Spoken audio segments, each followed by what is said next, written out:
Hello, welcome to the show. It is the Man and Market Show, and I'm Charles Boyd, your host. Now, the finance sector is very crucial for any economy, for it drives literally economic activity. Now, a lot of activity we've seen in the recent past in the finance subsector, of course, characterized by the financials, the half-year financials released by both regional and local banks, are actually pointing to some mixed performance, some good, some bad.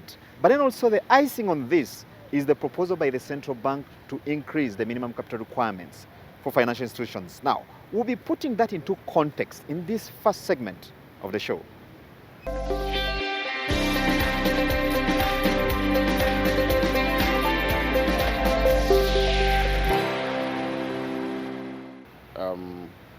We're in tough times. It's important that the market out there gets to know what are the key items we can pick from these torrid times that we're going through, especially in the world of the financial markets. What is there for you as an investor? What's there for you as an enterprise in these tough times? Of course, we have some banking institutions that have recorded record high results amidst all the challenges. We have those that are definitely struggling.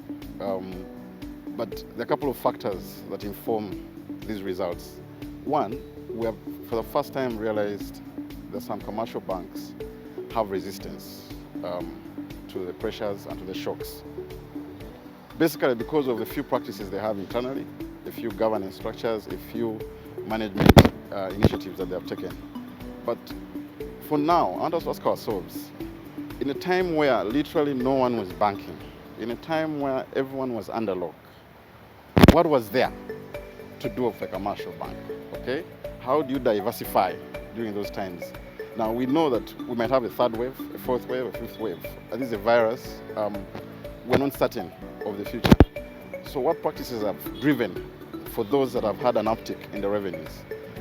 If you look at the numbers, if you look at the results that we have seen so far, the provisional results at half year, what you're seeing are entities that invested in fixed income.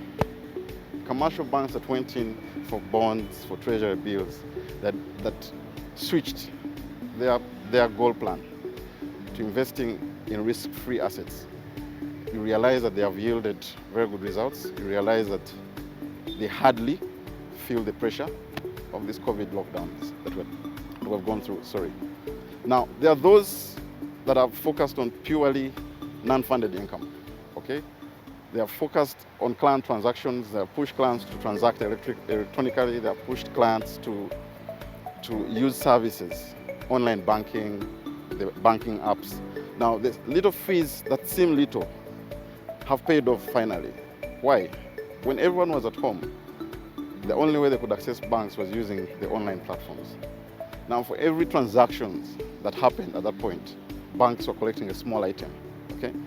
Of course, when you look at the aggregate, it's why you're seeing the revenues picking up for such commercial banks. There's a small commission that the banking institutions get to benefit from selling insurance.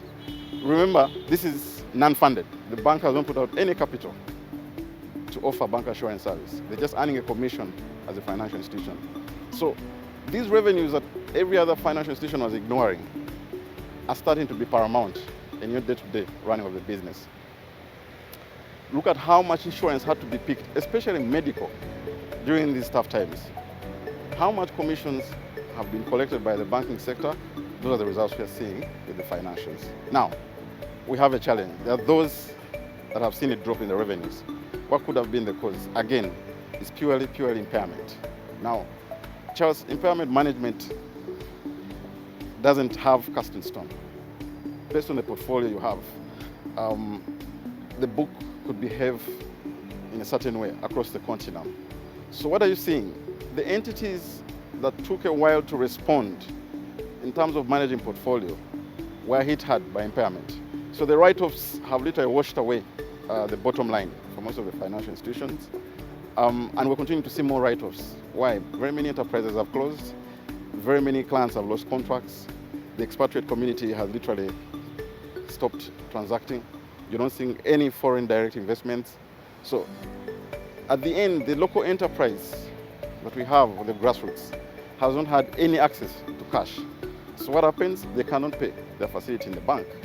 So naturally, the end result is a bank has to write off. Now, write off means the entire loan that we had, that you owed us as a client, we have to write it off. It hits our income statement. Now, for all the hard work that has been put in for the previous period, the fact that you have a bad loan, you have to lose that money. Now, the next thing that we feel that could have caused the drop is the drop in appetite for loans. Generally, most customers have dropped appetite. There's no reason to borrow. There's no enterprise to invest in. There's no opportunity to jump on. So there's no need for loans. Now, for institutions that have been relying on interest income, we are seeing a huge drop in their revenues. Okay? No one is willing to borrow because they don't have anyone to take the money. So the next options are keep their cash in their houses.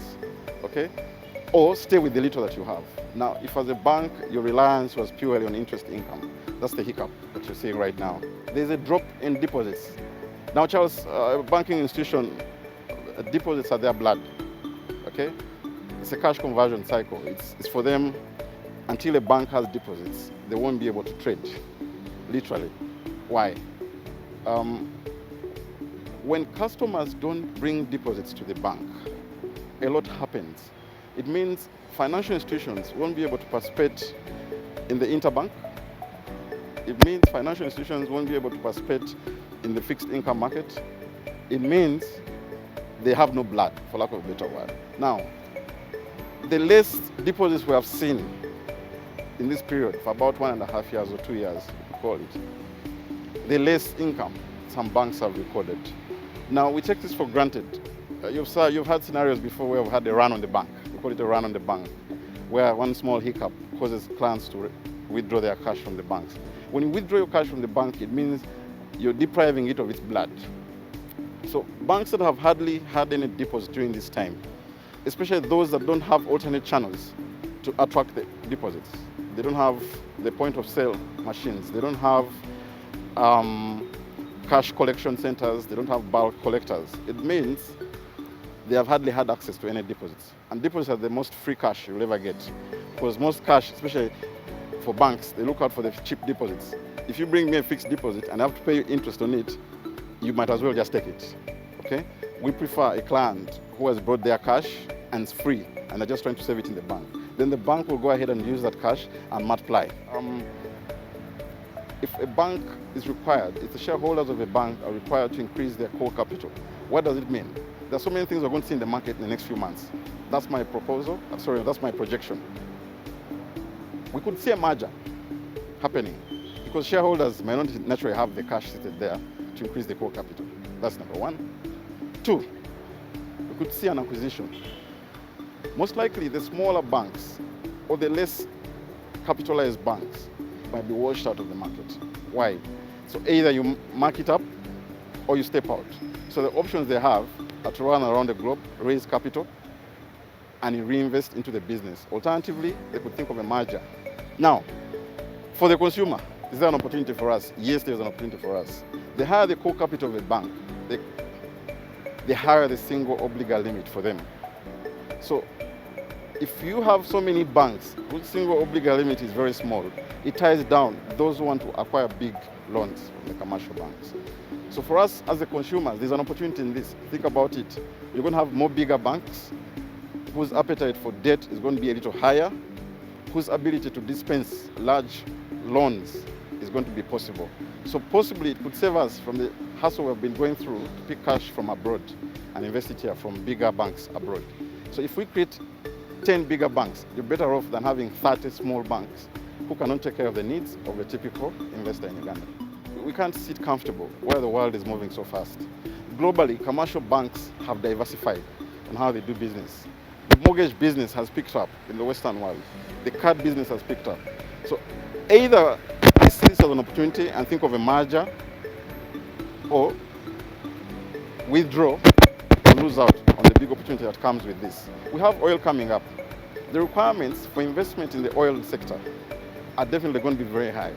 So either the local banks form some kind of conglomerate or think of a merger and naturally quadruple or increase their core capital thresholds and benefit from the oil sector that's going to be really sprawling in the next few months, or they miss out. So for me, I think let's look at the positives in this. There's definitely a reason the central bank has taken this direction, but it's about us pushing ourselves to the next level to make sure we can take care of investor requirements.